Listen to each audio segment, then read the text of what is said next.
말씀 선포하겠습니다. 오늘 말씀의 제목은 부활 논쟁이란 제목으로 말씀을 전하도록 하겠습니다. 오늘은 성령 강림 후 22주 육의 구원, 영화의 부활에 관한 말씀입니다. 부활 논쟁이란 말씀을 통하여서 하나님께서 우리 안에 잘못된 생각, 사망의 생각, 이것을 미신이라고 한다면 그 미신을 깨끗하게 지워주시는 논쟁을 예수님께서 보여주셨습니다. 27절 말씀해 보시면 부활이 없다고 주장하는 사두개인 중 어떤 이들이 와서라고 되어 있습니다.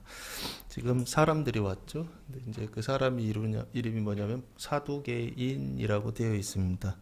그 사두개인은 누구냐라고 했을 때 유대교를 믿는 유대인 중에 한 종파다라고 보시면 좋을 것 같습니다. 이 사두개인은 누구냐라고 했을 때 그 아론의 후손들 중에 사독이라고 하는 대제사장이 있었죠. 그 대제사장 사독 가문의 제사장들 후손들이다라고 그렇게 보시면 좋을 것 같고요. 그 사람들의 한 종파를 지금 사두개인이다라고 그렇게 지금 부르고 있습니다. 사두개인들의 신앙은 특징이 뭐냐 했을 때 사도행전 23장 8절 말씀해 보시면 잘 나와 있습니다. 23장 8절 말씀해 보시면 이는 사두개인은 부활도 없고 천사도 없고 영도 없다 하고 바리새인은 다 있다 함이라. 사두개인은 세 가지가 없죠. 첫 번째는 부활이 없다. 두 번째는 천사도 없다. 세 번째는 영도 없다. 반대로 바리새인들은 다 있다 그러죠. 성경에 있으면 다 믿어요. 그게 바리새인들이고요. 사두개인들은 성경에 있다 하더라도 자기들이 가지고 있는 기준에 맞지 않으면, 시각에 맞지 않으면 그러면은 그건 있다 없다? 없다. 성경에 있다 하더라도 인정하지 않는 사람들, 이게 바로 사두개인 신앙이다라고 보시면 좋을 것 같습니다. 그래서 사두개인들은 어떤 사람들이냐라고 했을 때 의에 도달하기 위하여 뭐가 가장 중요하다?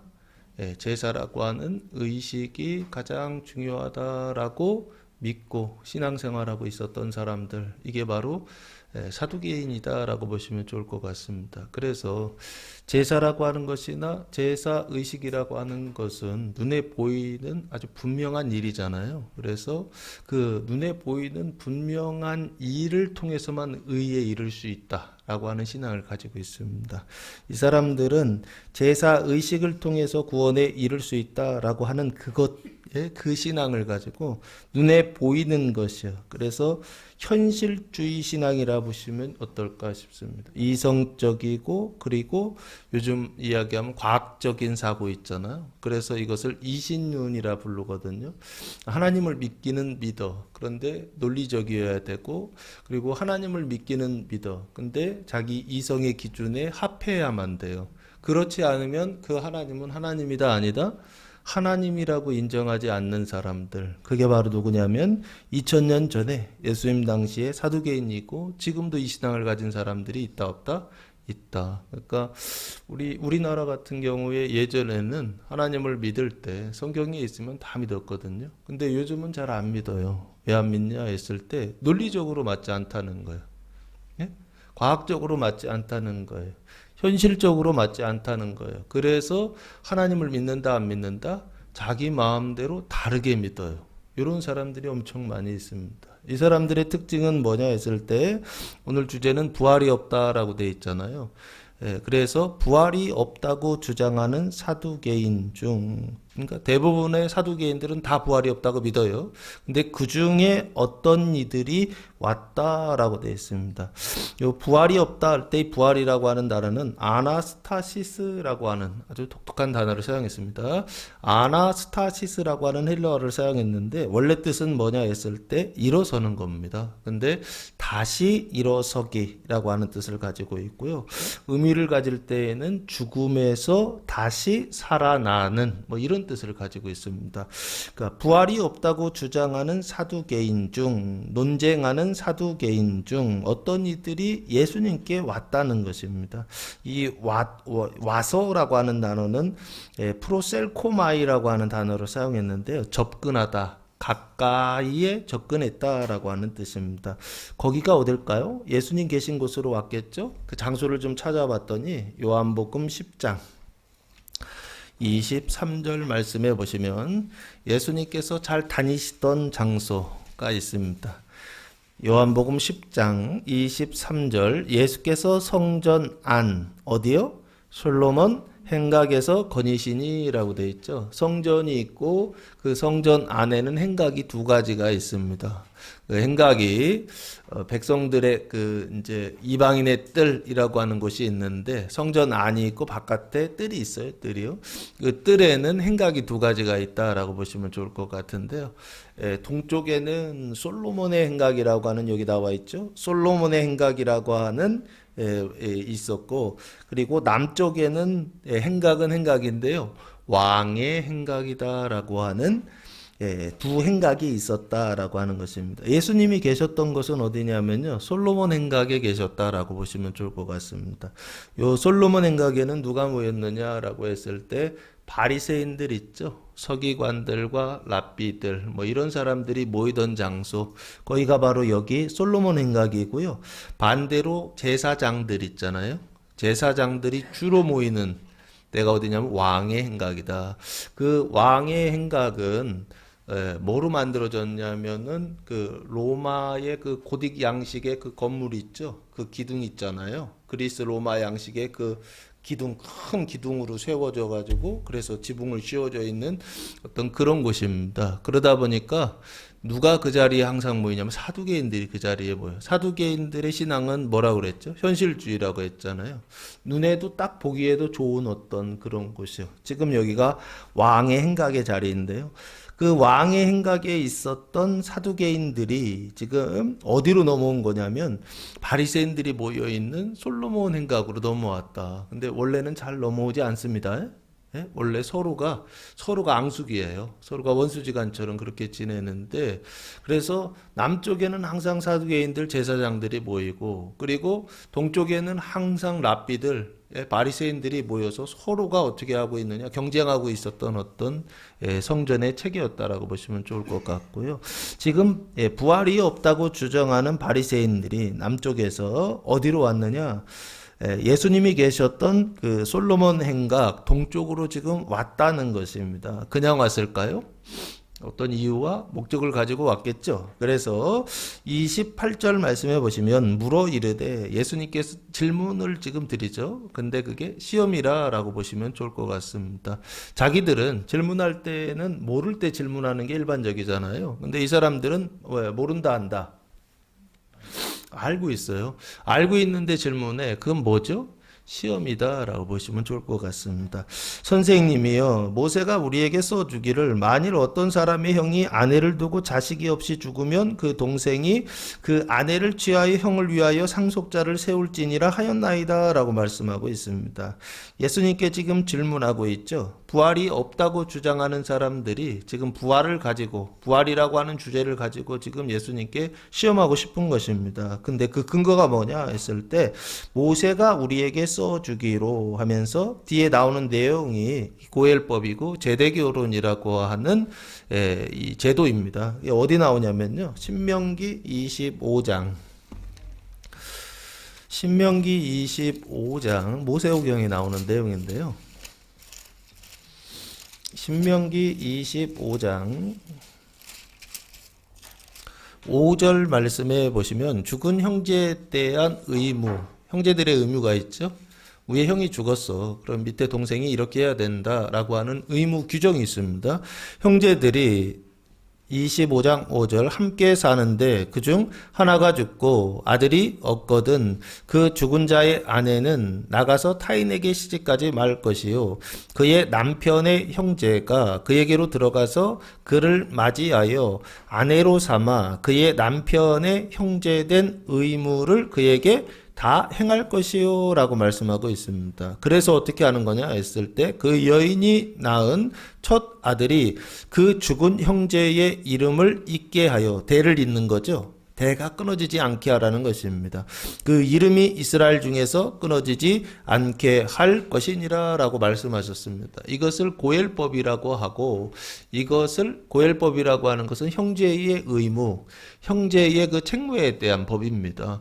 그런데 여기 이것을 무슨 결혼이라고 하냐면 제대 결혼이다라고 하는 법이다라고 보시면 좋을 것 같습니다. 그래서 모세가 우리에게 써주기를, 만일 어떤 사람의 형이 아내를 두고 자식이 없이 죽으면 그 동생이 그 아내를 취하여, 형의 아내죠, 형의 아내를 취하여 형을 위하여 상속자, 후손이죠, 상속자를 세울지니라 하였나이다 라고요. 지금 사두개인들이 예수님께 질문을 지금 하고 있습니다.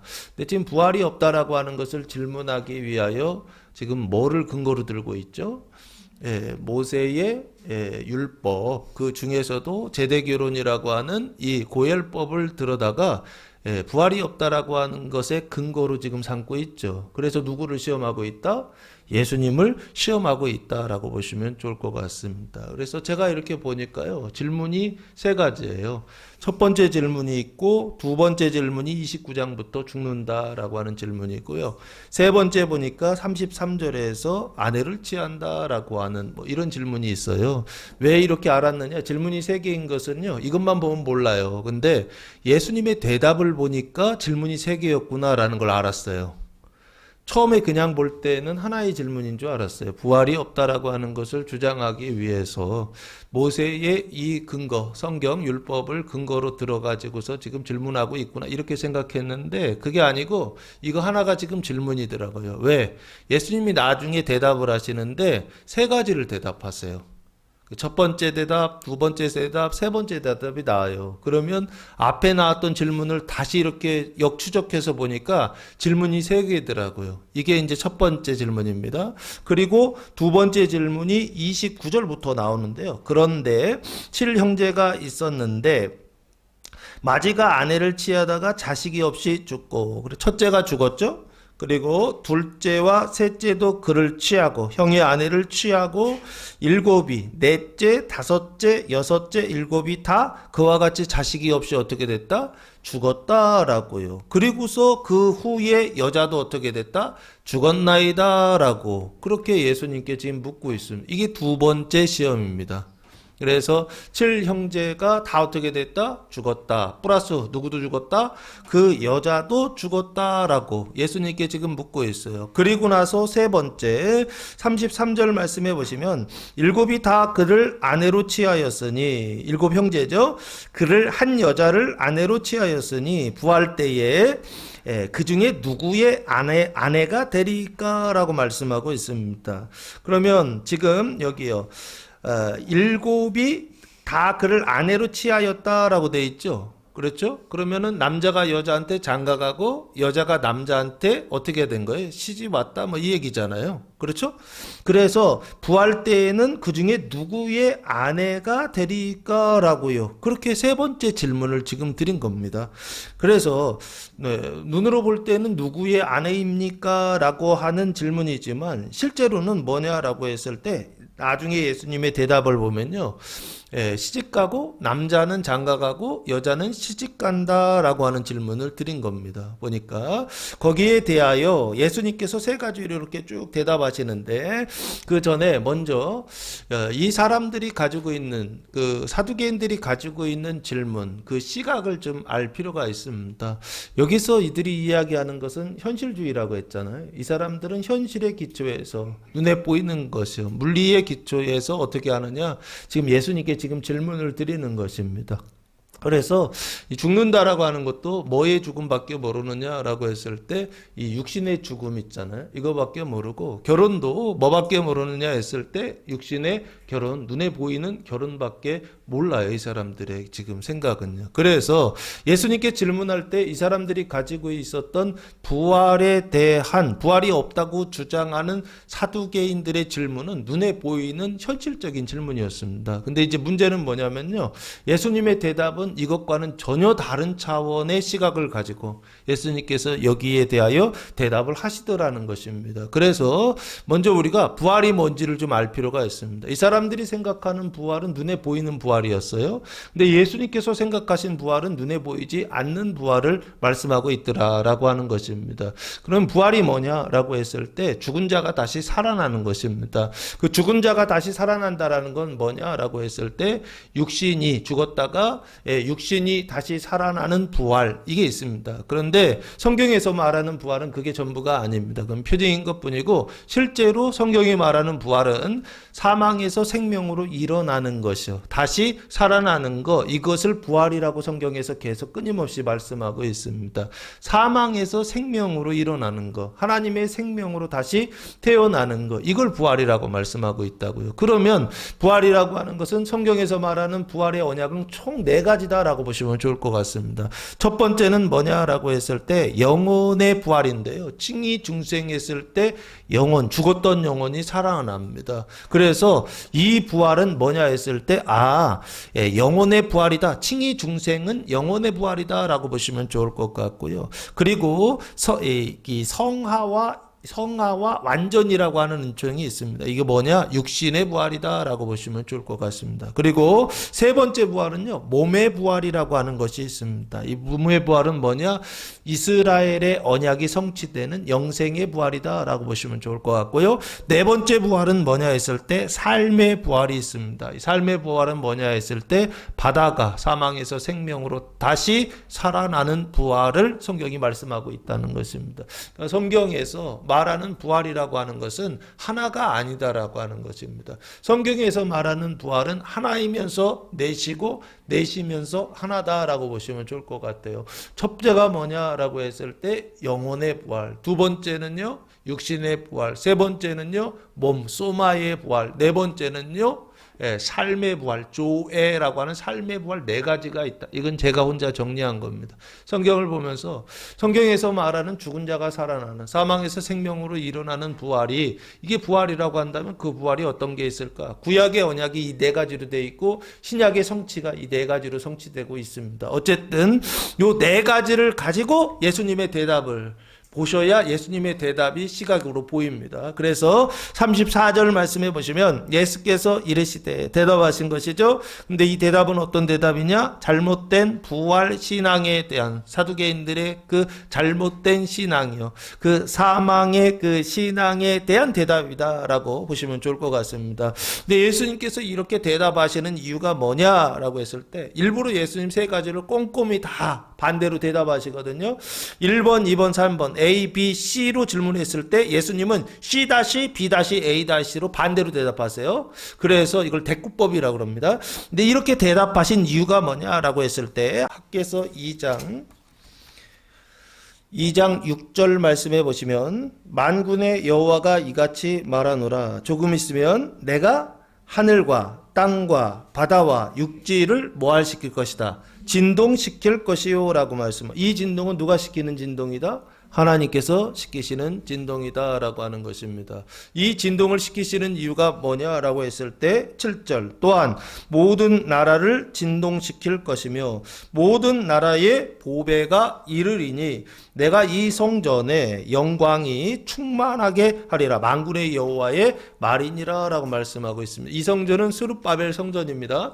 근데 그 스룹바벨 성전인데 어느 단계에 있느냐라고 했을 때 예언자의 단계에 있죠. 그래서 이 스룹바벨 성전은 원래 이스라엘의 영광을 위한 것인데 또한 이 스룹바벨 성전은 누구를 위한 것이냐? 열방을 위한 영광이다라고 성전이다라고 보시면 좋을 것 같습니다. 그래서 모든 나라의 보배 보배가, 열방의 보배가 이른다라고 되어 있잖아요. 어디로 이뤄요? 그 성전으로 지금 도착한다라고 하는 것입니다. 그래서 이 성전의 영광이 어떻게 되느냐? 충만하게 된다. 하나님의 영광 충만을 얘기하고 있죠. 8절, 은도 내 것이요 금도 내 것이라 만군의 여호와의 말이니라. 그럼 위에 나왔던 보배는 은을 얘기하는 것이고 금을 이야기하는 것입니다. 9절, 이 성전의 나중 영광이 이전 영광보다 어떻게 된다? 크리라 라고 말씀하고 있습니다.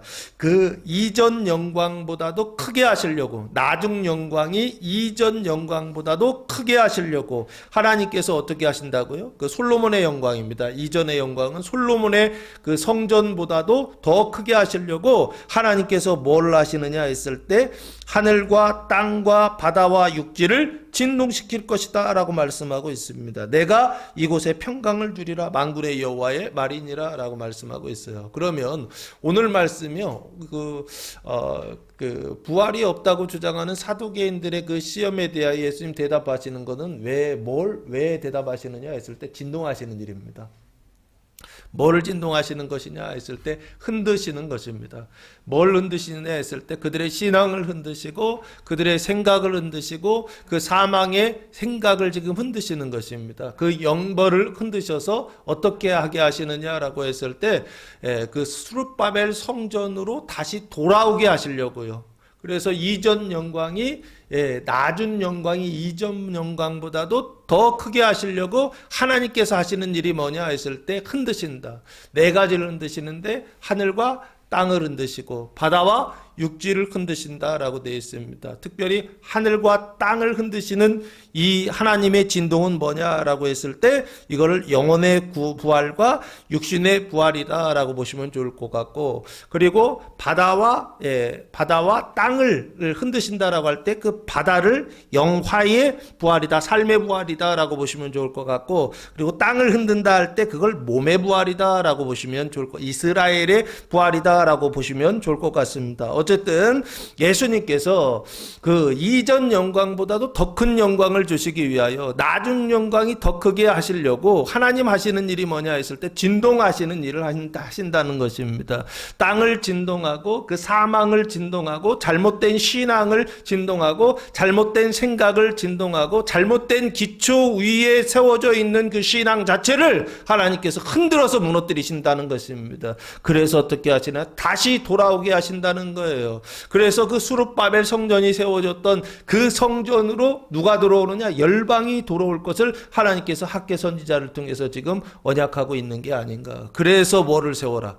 성전을 굳건하게 세워라 라고 지금 말씀하고 있는 것입니다. 언제요? 흔들릴 때요. 하나님께서 흔드실 때 그때 뭐 하라고요? 성전을 굳건히 세워라, 담대히 세워라, 두려워하지 말라라고 하나님께서 말씀하고 있는 게 아닌가 싶습니다. 그래서 다시 원래 본문으로 돌아오셔서 34절 말씀해 보시면 예수님께서 대답을 하시는데 그 대답을 하시는 이유가 뭐냐라고 했을 때 결국에는 하나님이 진동하셔서 뭘 하시느냐라고 했을 때 영광이 충만하게 하시고 그 영광의 충만은 무슨 영광이냐? 영화의 영광이고 삶의 부활이다라고 보시면 좋지 않을까. 그 삶의 부활을 위하여서 누구를 흔드신다? 지금 사두개인들이요. 부활이 없다고 주장하는 사두개인들을 흔드시는, 대답하시는 일을 예수님께서 하시더라라고 하는 것입니다. 그래서 첫 번째 대답이 이 세상의 자녀들은 장가도 가고 시집도 가되 인정하시는 거예요, 안 하시는 거예요? 하시는 것이죠. 이 세상의 자녀들은 장가 간다는 얘기입니다. 시집 간다는 얘기입니다. 그럼 이 세상은 무슨 세상이에요? 이 세상이요.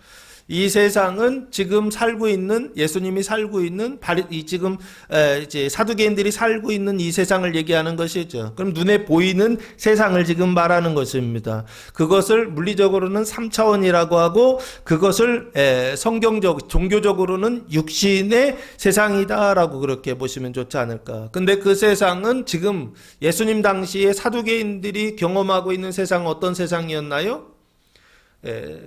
타락하기 이전인가요? 이후인가요? 이유죠? 그럼 이 세상은 타락한 세상이다 라고 보시면 좋을 것 같고요. 창세기 3장 23절에 보시면 그 타락한 세상을 이렇게 표현하고 있습니다.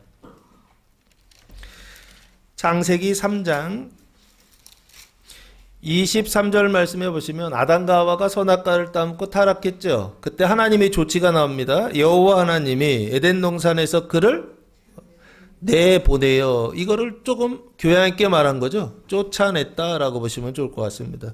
그의 근원이 된 땅을 갈게 하시니라 라고 말씀하고 있습니다. 그러면 이 세상은 쫓겨난 세상이구나 라고 보시면 됩니다. 아담과 하와가 타락해서 쫓겨난 세상, 그래서 살고 있는 세상, 그게 바로 뭐냐 했을 때 그 당시에서는 에덴에서 쫓겨난 세상이고 지금은 우리가 살고 있는 이 세상이 그 세상이라고요. 예수님이 살던 그 세상하고 사두개인들이 살던 그 세상하고 우리가 지금 살고 있는 이 세상하고 아담이 쫓겨나서 살게 된 그 세상하고 같은 세상이에요? 다른 세상이에요? 같은 세상이죠? 그러면 이 세상의 자녀들을 했다고 했을 때 이 세상은 어디냐 했을 때 에덴 동산이 아니에요. 이 세상은 낙원이 아니에요. 이 세상은 쫓겨난 에덴 동산에서 쫓겨난 세상이다라고 보셔야 됩니다. 그 에덴 동산에서 쫓겨난 세상, 그 세상, 그럼 에덴 동산의 세상을 보면 에덴 동산에 쫓겨난 세상은 반대겠죠. 에덴 동산은 누가 통치하신다? 하나님께서 통치하시죠. 그래서 의와 생명의 세상이라고 한다면 지금 요 쫓겨난 세상은요, 그 의와 생명이 없는 것이죠. 그래서 그걸 죄와 사망의 세상이다 라고 보시면 좋을 것 같습니다. 에덴 동산에서 쫓겨난 그 죄와 사망의 세상의 자녀들은, 그 타락한 자녀들은 이라고 보시면, 육신의 자녀들은, 그 죄와 사망의 종노릇하는 자녀들은 장가 가고 시집 간다 안 간다? 간다. 장가 간다는 건 뭔가요? 남자가 여자에게 장가 간다 이렇게 얘기하죠. 여자가 남자한테 장가 간다는 말을 안 하잖아요. 그죠? 그리고 시집 간다는 얘기는 여자가 남자한테 시집 간다라고 돼 있죠. 그러면 예수님이 이거 인정하는 거예요. 타락한 세상 속에서 하와가 타락해서 쫓겨난 세상 속에서는 장가가고 시집 가는 일이 있다 없다? 있다. 이게 자연스러운 일이다라고 하는 것입니다. 그러면 장가가고 시집간 세상은 타락한 세상 속에서의 제도예요. 이해되십니까? 그리고 여기요, 그 장가가고 시집갔을 때는 어떻게 되죠? 장가가고 시집가면은 그 사람의 소유가 돼요. 이해되세요? 그 전까지는 남남이었어요. 근데 장가가면 그 여자의 남편이 되는 것이고, 시집가면 그 남자의 여자가 되는 것이고, 이걸 구속이라고 하겠죠. 그럼 여기요, 장가가고 시집간다라고 하는 것은 남자건 여자건 사람의 구속을 어떻게 한다는 거예요? 구조적으로 받는다는 것이죠. 제도적으로 받는다는 것이죠. 이게 당연하다라고 하는 것입니다. 그게 이 세상의 자녀들의 모습이에요. 그렇죠? 위에서 장가가고 시집간다라고, 위에서 첫째부터 일곱째까지 장가가고 시집가는 일이 있었잖아요. 그래서 그걸 인정하는 겁니다. 이 세상의 자녀들은 장가가고 시집가는 일이 있다는 거예요. 근데 예수님의 대답 35절, 저 세상과 및 죽은 자 가운데서 부활함을 얻기에 합당히 여김을 받는 자들은 장가가고 시집가는 일이 있다 없다? 없다라고 대답하시더라는 거예요. 이 세상을 얘기하시고 저 세상을 얘기하시네요. 그러면 저 세상은 이 세상이 반대되는 세상이죠. 이 세상이 눈에 보이는 세상이라고 한다면 저 세상은요, 눈에 보이지 않는 세상이라고 보셔야 될 것 같고, 물리적으로 보면 이거를 4차원이라고 보면 이게 영혼의 세상이다라고 보시면 좋지 않을까 싶고요. 그러면 저 세상은 쫓겨난 세상이에요? 안 쫓겨난 세상? 안 쫓겨난 세상.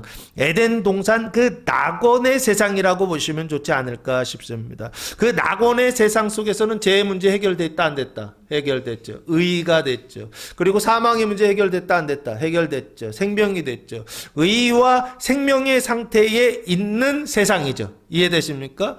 이 세상에 있으면 죄와 사망의 종로로 돼야 돼요. 근데 저 세상에 들어가면은 죄와 사망의 종로로 탄다 안 한다? 안 한다. 의와 생명의 자녀가 되는 것입니다. 그래서 저 세상 및, 그래서 저 세상 이꼬르 그 뒤에 보시면 같은 얘기예요. 저 세상과 이 존재들은 같은 존재들인데 죽은 자 가운데서 부활함을 얻기에 합당히 여김을 받은 자들이라고 되어 있어요. 이거 존재 개념이잖아요. 앞에는 세상 개념으로 공간 개념을 얘기했다가 한다면 뒤에는 존재 개념으로 설명하는데 이게 같다는 거예요. 저 세상과 죽은 자 가운데서 부활함을 얻기에 합당히 여김을 받은 자들은 같은 어떤 걸 지금 설명하고 있어요. 그러면 요 죽다라고는, 죽은 자 가운데서 부활함을 얻기에 할 때 죽다라고 하는 단어는 뭐냐 했을 때 네크로스라고 하는 단어를 사용했습니다. 앞에서 죽다라고 할 때 그 죽다는 아포드네스코라고 하는 단어를 사용하는데 여기서도 똑같이 죽은 것인데 여긴 전혀 다른 단어를 사용해요. 네크로스. 기억나시나요? 예, 어떤 사람이 예수님을 쫓아와 가지고서 내가 주님을 따르겠습니다 그랬더니 주님께서 하셨던 얘기가 있죠. 예, 죽은 자들이 죽은 자들을 장사하게 하고 너는 어떻게 하라? 나를 따르라. 예수님 하셨던 그 말씀 기억나세요? 마태복음 8장 잘하시네요. 22절. 근데 이걸 기억하셔야 돼요. 죽다라고 하는 개념이 육신의 죽음, 눈에 보이는 죽음만 있는 게 아니라 또 다른 죽음이 있구나라고 하는 것입니다. 마태복음 8장 22절 말씀해 보시면 이런 말씀이 나와 있습니다. 8장 22절 예수께서 이르시되 죽은 자들이 그들의 죽은 자들을 장사하게 하고 너는 뭐를 하라? 나를 따르라 하시니라. 그러면요 죽은 자들이 두 번 나오죠. 앞에 죽은 자들이 장사하는 사람들이니까 그러면 이 죽은 자들은 육신으로 볼 때는 살아있다는 얘기죠. 그럼 뭐가 죽었다는 얘기예요? 속사람이 죽었다는 얘기죠. 겉사람은 살아있는데 속사람이 죽었어. 그럼 영혼의 상태가 죄와 사망의 종노릇 하고 있다는 얘기죠. 이해되세요? 그럼 에덴 동산에서 쫓겨난 이 세상에서 살고 있는 사람들이 지금 뒤에 죽은 자들이 나오죠. 이 사람들은 장사를 지내야 되는 사람들이란 말이에요. 그러니까 뭐라고 그래야 돼요? 관에 넣어야 될 사람들이. 이건 육신이 죽은 사람들을 이야기하는 것입니다. 이해되세요? 영혼이 죽은 건 뭐 얘기할 것도 없고 육신도 지금 죽어 있다는 얘기입니다. 그러면 똑같죠? 앞에 나와 있는 건 육신은 살아있으나 영혼은 죽었죠. 뒤에는요. 육신도 죽고 영혼도 죽고. 그래서 죽은 자들이 죽은 자들을 장사하게 하고 너는 어떻게 하라? 나를 따르라 라고 예수님 말씀하시는 것입니다. 왜요? 살리는 일 하자라고 하는 것입니다. 이 일은 무슨 일이다 라고 하는 건가요? 그거는 죽음의 일이다.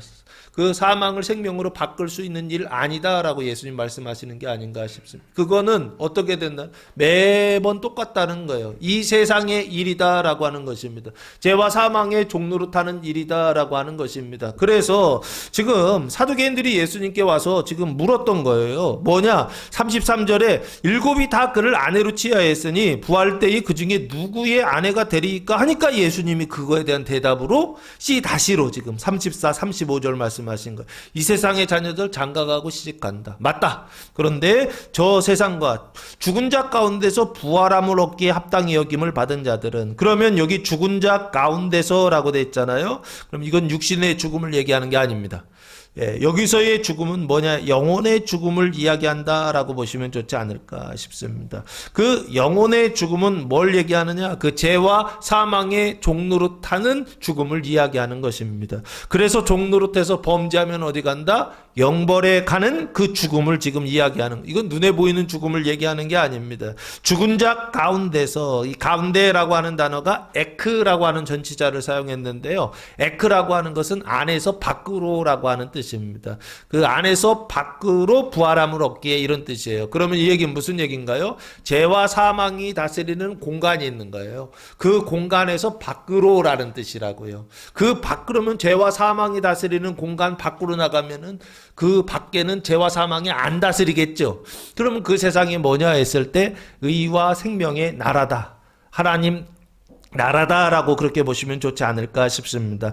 가운데서 부활함을 얻기에 라고 되어 있죠. 이 부활이라고 하는 단어가 아나스타시스라고 하는 단어입니다. 그러면 이 아나스타시스라고 하는 단어가 육신의 죽음을 이야기하는 것이 아니라고 한다면 결국에 이 부활은 무슨 부활이냐 했을 때 앞에서 영혼의 부활과 그리고 육신의 부활과 몸의 부활과 삶의 부활 네 가지 부활을 말씀드렸잖아요. 이 부활은 눈에 보이는 부활이 아니란 말이에요. 이 부활은 하나님의 은혜로 은총으로 받는 구원을 지금 설명하고 있다고요. 그러면 부활함을 얻기에 합당히 여김을 받은 자들은 이라고 하는 것은 이 네 가지 부활을 경험한 사람들이겠구나 라고 보시면 좋지 않을까 싶습니다.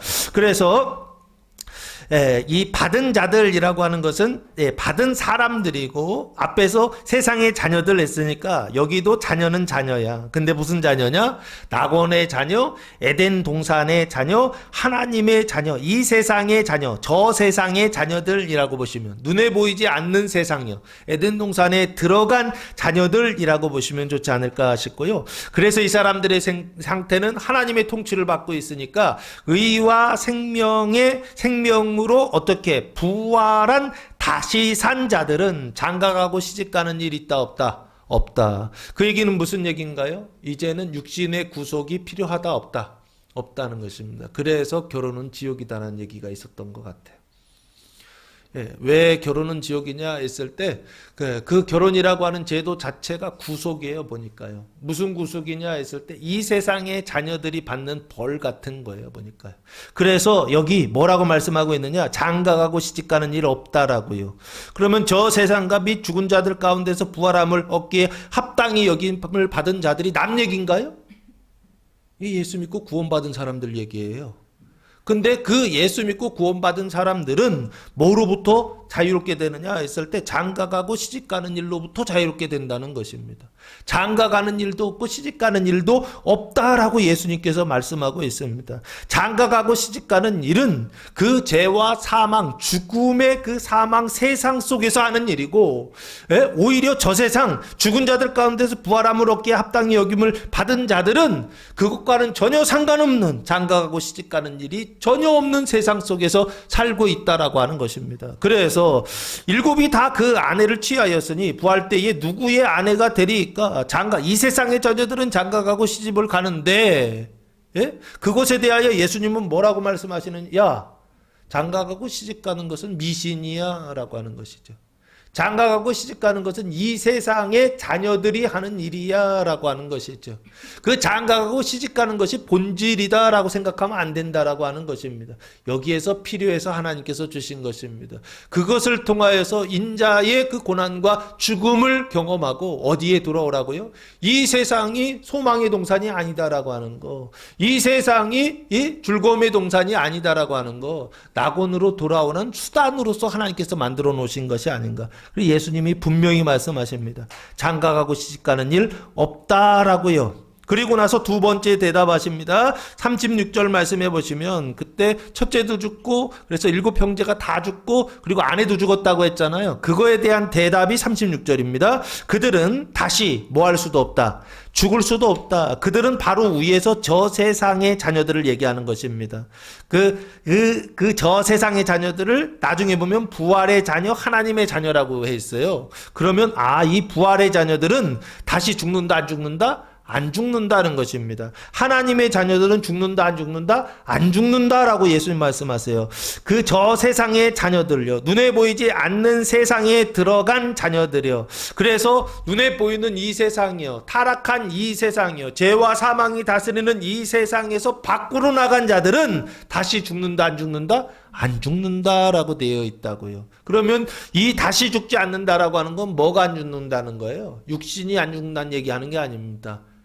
사망의 지배를 받지 않는다라고 하는 얘기를 지금 하고 있는 것입니다. 그래서 다시 죽을 수도 없나니라고 되어 있어요. 그 얘기는 무슨 얘기인가요? 눈에 보이는 죽음이라고 하는 것이 죽음이다라고 생각하는 그것은 잘못이고 오류고 미신이라는 것입니다. 눈에 보이는 죽음이 죽음이라고 하는 미신에서 벗어나라는 것입니다. 다시는 죽지 않는다라고 말씀하고요. 눈에 보이는 육신의 죽음은 뭐냐? 표징이다라고 하는 것입니다. 그거는 있다가 없어지는 어떤 거라는 것입니다. 모든 사람들이 한 번은 경험한다는 것입니다. 그 죽음을 통해서 말하고 싶은 건 뭐냐 했을 때 눈에 보이는 죽음을 통하여 그림자 같은 것이죠. 눈에 보이지 않는 영원한 죽음이 있다는 것입니다.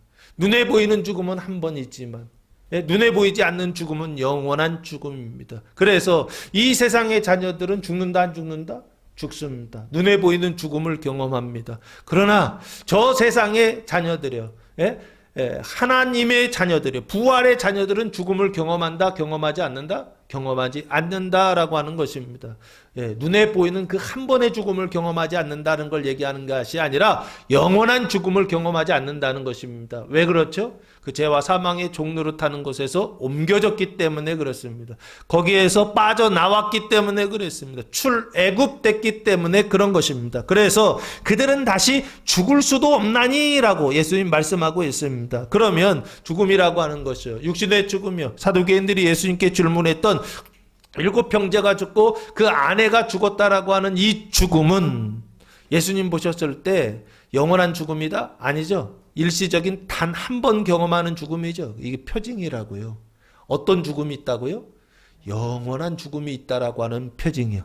이례적인 죽음을 통해서 영원한 죽음이 있다라고 하는 것을 뭐 하고 있는 거냐면, 그래서 장래의식이라고 하는 건 뭐냐라고 했을 때, 장래의식은 이 영원한 죽음이 있다라고 하는 것을 뭐하는 메시지를 전달하기 위한 의식이고 표징인 거예요. 제사도 마찬가지죠. 하나님께 제사를 드린다라고 하는 것은 그 제사를 통하여서 뭘 하고 있느냐? 표징이라고 말씀드렸잖아요. 제사를 통하여서 예수님의 속죄라고 하는 것을 뭐 하고 있는 거냐 했을 때 눈에 보이는 표징을 통하여 눈에 보이지 않는 메시지를 전달하기 위한 수단으로요. 왜? 우리가 그렇게 안 하면 못 알아듣으니까. 제사의식도 똑같습니다. 교회 안에서만 제사의식이 장례의식이 있는 게 아니라 밖에서도 안 믿는 사람들도 다 장례의식이 있잖아요. 근데 저는 장례의식이 목회자다 보니까 의식을 어떻게 해야 돼요? 준비하고 가서 거행해야 되잖아요. 그 거행을 하면요, 장례의식을 하면요, 시작할 때부터 마지막 의로 예배까지 7번 예배를 드려요.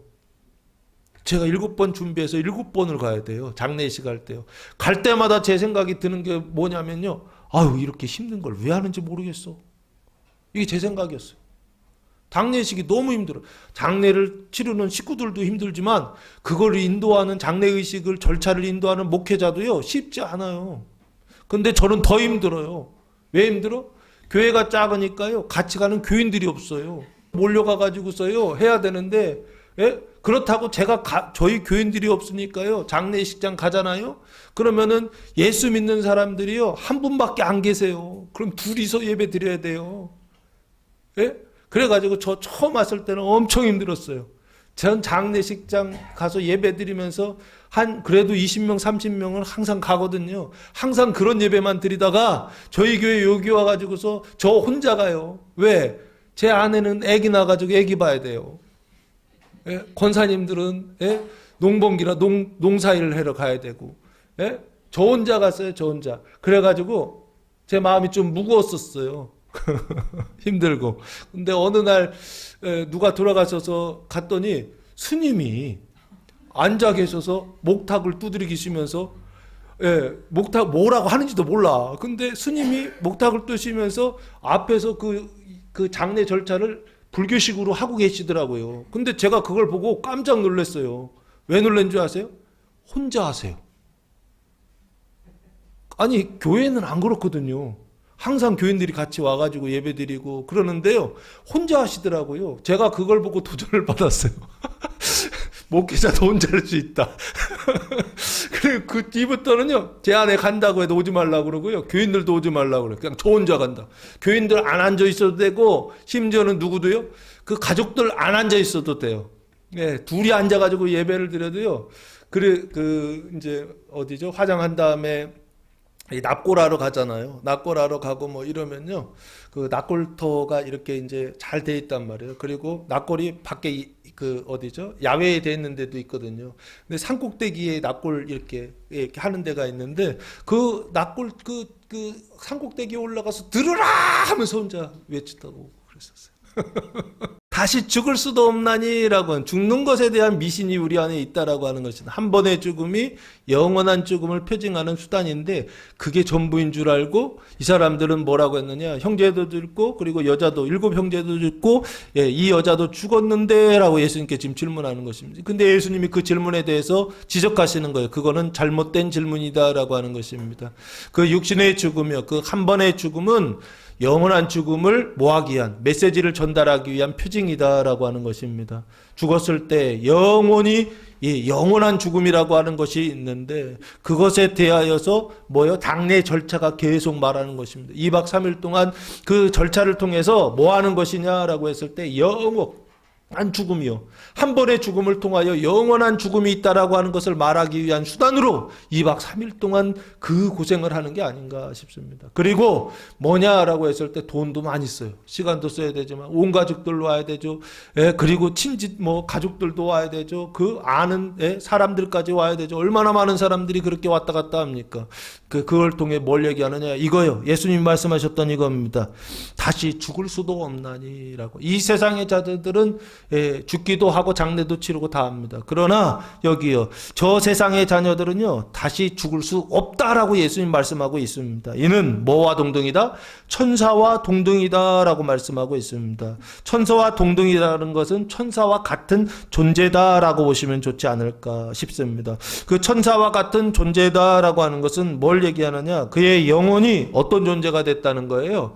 4차원적 존재, 의와 생명의 지배를 받는 존재가 되었다라고 하는 것입니다. 그래서 뒤에 뭐라고 표현했느냐면 부활의 자녀다라고 말씀하고 있습니다. 이전에는요, 이 세상의 자녀였죠. 장가도 가고 시집도 가고 죽어야 되는 이 세상, 죄와 사망이 다스리는 이 세상의 자녀였다고 한다면 부활의 자녀라고 하는 것은 그것과는 정반대의 자녀가 되었다는 것입니다. 그 죄와 사망이 다스리는 타락한 세상에서 밖으로 나온 부활의 자녀로서 누구의 자녀다?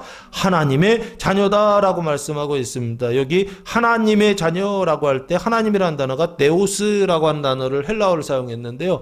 이게 히브리어로는 엘로힘입니다. 엘로힘의 자녀가 되었다라고 보시면 좋지 않을까 싶고요. 이 엘로힘의 자녀는 누구냐라고 했을 때 4차원 이상을 3차원 이상을 엘로힘의 자녀다라고 보시면 좋지 않을까.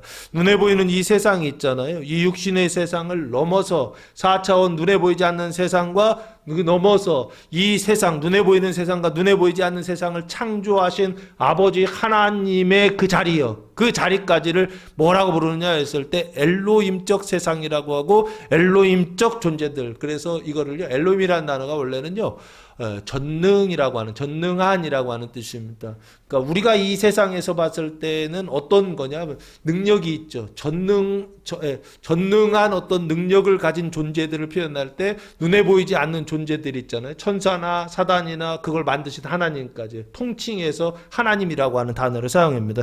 여기 그래서 하나님의 자녀들이다라고 되어 있습니다. 그 하나님의 자녀들은 하나님의 통치를 받고 있다라고 보시면 좋을 것 같고, 존재는 죄에서 의의 통치를 받고, 그리고 행동은 사망에서 생명의 통치를 받고 있는 의와 생명의 자녀, 하나님의 자녀다라고 말씀하고 있습니다. 그러면 하나님의 자녀들은 죽는다 안 죽는다? 안 죽는다라고 하는 것입니다. 육신의 죽음이라고 하는 것은 이례적인 죽음이요. 육신의 죽음, 눈에 보이는 죽음이라고 하는 것은 이 세상의 죽음이요. 이 세상의 죽음은요, 그림자와 같은 거예요. 옷을 벗는 것과 같은 것입니다. 영원한 죽음이 있다라고 하는 것을 말해주는 수단으로서 작동하는데 사두개인들은 그게 전부인 줄 알았다라고 하는 것입니다. 그래서 그 죽음이라고 하는, 육신의 죽음이라고 하는 미신에서 뭐하라고요? 벗어나라라고 하는 것입니다. 거기로부터 자유롭게 되라라고 하는 것입니다. 그리고 세 번째 대답을 37절에서 이렇게 말씀하십니다. 죽은 자가 살아난다는 것은, 이것은 27절에 첫 번째 질문에 대한 대답입니다. 죽은 자가 살아난다는 것은, 이 죽은 자라고 하는 단어가 네크로스라고 하는 단어입니다. 아까 똑같죠? 영혼의 죽음을 이야기하는 것입니다. 죽은 자가 살아난다는 것은 죄가 의로 바뀌고 사망이 생명으로 살아난다라고 하는 것은, 모세도 가시나무 떨기에 관한 글에서라고 되어 있습니다. 뒤에 나오는 내용이 이 글에 대한 내용입니다. 어디 있는 거냐? 출애굽기 3장 6절 말씀인데요. 한번 찾아보겠습니다. 출애굽기 3장 6절 말씀해 보시면 하나님이 모세를 처음 부르시는 장면이 나와 있습니다. 그때 하나님께서 이렇게 말씀하십니다. 3장 6절 말씀해 보시면 또 이르시되 나는 내 조상의 하나님이니 아브라함의 하나님, 이삭의 하나님, 야곱의 하나님이니라. 모세가 하나님 배웠기를 두려워하여 얼굴을 가리매라고 말씀하고 있습니다. 그래서 여기 보시면 뒤에 가시나무, 본문으로 들어오셔서 가시나무 떨기에 관한 글에서 주를 아브라함의 하나님, 이삭의 하나님, 야곱의 하나님이시라 칭하였나니. 똑같죠? 그런데 지금 여기요, 하나님께서 하나님 자신의 이름을 뭐라고 부르셨느냐라고 했을 때 아브라함의 하나님, 이삭의 하나님, 야곱의 하나님, 이거 신명이에요. 하나님의 이름이 뭐냐 했을 때 나는 아브라함의 하나님, 이삭의 하나님, 야곱의 하나님이시다라고 이름을 이렇게 가르쳐 주신 거예요. 이게 신명입니다. 칭하였나니 38절 하나님은 죽은 자의 하나님이 아니요 살아있는 자의 하나님이시라라고 말씀하고 있습니다. 하나님은 누구의 하나님이시다? 죽은 자의 하나님 아니다라는 거예요. 이 죽다라고 하는 단어가 네크로스입니다. 네크로스는 영혼이 죽은 상태를 얘기하는 거예요. 그러면 죽은 자의 하나님이 아니다라고 했을 때 영혼의 상태가 그 죄와 사망의 상태에 있는 사람의 하나님이 아니다라는 뜻입니다. 아시겠죠? 그러면 하나님은 누구냐? 살아있는 자의 하나님이시다라고 예수님 대답하세요. 그러면 하나님은 어떤 상태냐? 그 영혼의 상태가, 우리 영혼의 상태가 의와 생명의 상태에 있는 사람의 하나님이시다라고 예수님 지금 대답하시는 것입니다. 그래서 하나님에게는 모든 사람이 어떻게 됐다? 살았느니라 라고 대답하고 있습니다. 이게 좀 이해가 안 돼요. 왜 이해가 안 되냐 했을 때 이런 것이죠. 어떤 사람은 살고 어떤 사람은 죽었다. 이렇게 표현해요. 우리가 좀 낫거든요. 그런데 그 두 가지를 이렇게 표현하고 모든 사람이 살았다라고 표현하고 있습니다. 근데 그 살았다라고 하는 것이 어떤 살았다라고 하는 표현이 이렇게 보시면 좋을까요? 세 번역은 이렇게 번역했더라고요. 모든 하나님에게는 모든 사람의 그 관계 속에서 하나님은 모든 사람들과의 그 관계 속에서 살아있다라고 번역을 해놨더라고요. 이게 뭐냐라고 했을 때 마태복음 25장 이게 이해가 돼야 이게 이해가 됩니다. 마태복음 25장 죽으면 사람은 다 어떤 상태에 들어가느냐 했을 때 25장 46절 말씀해 보시면 예수님께서 인자가 모든 천사와 올 때 양과 염소를 이렇게 가른다라고 비유로 말씀하셨잖아요. 그때 결론이 이거예요. 그들은 영벌에, 염소입니다. 그들은 영벌에, 의인들은 어디에 들어간다? 영생에 들어가리라 라고 되어 있습니다. 그러면 이 두 사람들 다 죽은 거거든요. 이해되세요? 뭐 살아있을 때에도 영생과 영벌에 들어갑니다. 근데 죽은 다음에도 영생과 영벌로 들어가는데 그 영벌이라고 하는 것은 영원히 벌받는 것이죠. 그러면 영혼은 어떤 상태예요? 살아있죠. 이해되세요? 영생만 살아있는 것이 아니라 영벌도 살아있어야 벌을 받을 거 아니에요. 이해되세요? 여기에서 우리가 생각할 때 죽는다라고 하는 것은 없어지는 어떤 거라고 생각하는데 저 세상에서의 죽는다는 것은 뭐냐? 존재는 남아있는데 어떤 상태로 남아있다? 벌의, 영벌의 상태로 남아있다라고 하는 것을 둘째 사망이라고 성경은 설명하고 있더라라고 하는 것입니다. 그러면 여기에요. 하나님에게는 모든 사람이 살아있느니라 라고 하는 것은 두 가지 형태로 살아있구나. 하나는 영생의 단계로 살아있고 하나는 영벌의 상태로 살아있구나 라고 보시면 좋지 않을까 싶습니다. 그래서 앞에서 사두개인들이 부활이 없다라고 주장할 때 뭘 가지고 주장했죠? 모세의 율법을 가지고 제대교론이라고 하는 율법을 가지고서 부활이 없다라고 하는 것을 주장했잖아요. 그것에 대하여 예수님께서 똑같이 맞받아치신 것이죠. 뭐라? 아니야. 똑같은 모세는 뭐라고 부활이 있다라고 지금 말씀하고 있는데 그 근거가 바로 이거야 라고 말씀하고 있다고요. 아브라함은 몇 살에 죽었죠? 아브라함 죽었어 안 죽었어요? 죽었죠? 이삭 죽었죠? 야곱 죽었죠? 아브라함 몇 살에 죽었어요? 175살에 죽었죠? 이삭은 몇 살에 죽었어요? 180이네요. 180. 35장 28절. 창세기 35장 28절 보시면 이삭의 나이가 180세라. 5살 더 살았네요. 180이요. 그리고 야곱도 죽었죠? 몇 살에 죽었죠? 147세에 죽습니다. 그래서 결국에 아브라함과 이삭과 야곱은 다 죽었다 안 죽었다? 죽었다. 근데 뭐가 죽었다? 육신이 죽었다. 그림자입니다. 육신이 죽었다는 한 번의 죽음을 경험했다는 것입니다. 그러면 아브라함과 이삭과 야곱은 지금 살아있다라고 얘기하고 있죠. 예? 그러면은 아브라함과 이삭과 야곱이 육신으로는 죽었지만 뭐로는 살아있다? 영혼의 상태 속에서는 살아있다라고 하는 것이죠. 이해되시나요? 그러면 영혼이라고 하는 것은 계속 가는구나.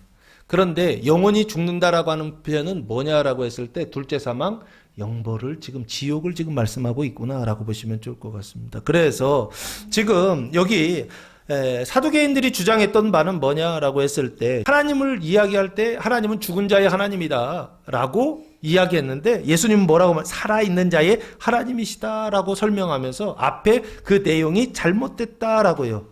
부활이 없다라고 주장했는데 예수님은 오히려 뭐라고 대답하시냐면 부활이 있다라고요. 하나님께서 자기의 이름을 가르쳐 주시는데 아브라함의 하나님, 이삭의 하나님, 야곱의 하나님이 무슨 뜻인지를 우리는 몰랐어요. 하나님이 하나님의 이름 신명을 가르쳐 주셨을 때 나는 아브라함의 하나님이다, 이삭의 하나님이다, 야곱의 하나님이다 라고 말했을 때 그 말이 무슨 뜻인지 몰랐다고요. 우리가. 근데 예수님이 지금 설명해 주신 거예요. 그게 무슨 뜻이냐라고 했을 때 하나님은 죽은 자의 하나님이 아니라 살아있는 자의 하나님이다라고 하는 말이다라는 거예요. 이 말이요. 그 얘기는 아브라함 살아있다는 얘기죠. 이삭 살아있다는 얘기죠. 야곱 살아있다는 얘기죠. 의와 그 생명 속에서 믿음으로 말미암아 믿음의 조상이잖아요. 그 의와 생명 속에서 그 죄와 사망 그 죽음의 세상에서 빠져나와서 의와 생명의 조상으로서 여전히 지금도 살아있다라고요. 2000년 전 예수님 당시에도 살아있겠죠. 그럼 지금 여기 우리가 살고 있는 이 세상 속에서도 아브라함과 이삭과 야곱은 하나님 안에서 부활의 자녀로서 하나님의 자녀로서 살아있다 안 살아있다? 살아있다라고 예수님 말씀하시는 거 아닌가요? 아브라함도 좀 한번 만나봐야죠. 그렇죠. 이삭도 좀 만나보고요. 예, 야곱도 만나보고요. 육신에 있을 때는 그 육신의 지배를 받지만 그 육신의 지배를 넘어서는 무엇인가 있다라고 예수님께서 계속 말씀하고 있는 게 아닌가 싶습니다. 예, 죽었다라고 하는 그 죽음이라고 하는 미신에서 벗어나서 뭐 장가든다, 시집간다라고 하는 이 잘못된 어떤 생각들 속에서 벗어나서 온전하게 살아있는 하나님의 자녀로서 부활의 자녀로서 살아있는 이전 영광보다도 더 큰 영광을 받는 교회와 성도들 되시기를 예수님의 이름으로 축원합니다. 이번 주간 한 주간 주님께서 진동하시는 일이 있을 것입니다. 그 진동하시는 하늘과 땅과 바다와 하늘과 땅, 바다와 육지를 진동하시는 일들이 있을 것입니다. 그 진동하시는 일들을 보면서 기뻐하시고 그 진동하시는 일들을 보면서 감사하고 그 하나님의 하시는 그 일들이요. 그 일들을 통하여서 하나님의 공의를 찬송하는 교회와 성도들 되시기를 예수님의 이름으로 축원합니다. 기도하겠습니다. 사랑과 은혜가 풍성하신 아버지 하나님, 감사와 찬송과 영광을 올려드립니다. 보혜사 성령이 강림하는 부활 논쟁 복음이 선포될 때 그 말씀을 믿고 따름으로 나중 영광이 이전 영광보다도 더 큰 교회와 성도들 되게 하옵소서. 주께서 이 영광을 우리에게 허락하시기 위하여 하늘과 땅과 바다와 육지를 진동시키실 때 하나님, 그 일이 하나님께서 하시는 일이요, 그 일을 통하여 하나님의 영광이 충만하게 된다라고 하는 소망을 가지고 열방의 보화가 금과 은이 돌아오게 하시는 하나님의 일들을 보고 감사하고 찬송하고 소망 가운데 기뻐하는 교회와 성도들 되게 하옵소서. 이제는 우리 주 예수 그리스도의 은혜와 하나님 아버지의 무한하신 사랑하심과 성령의 교통하심이 사랑하는 성도들 머리에와 가정에와 교회 위에 이제로부터 영원토록 함께 하시기를 간절히 축원하옵나이다. 아멘.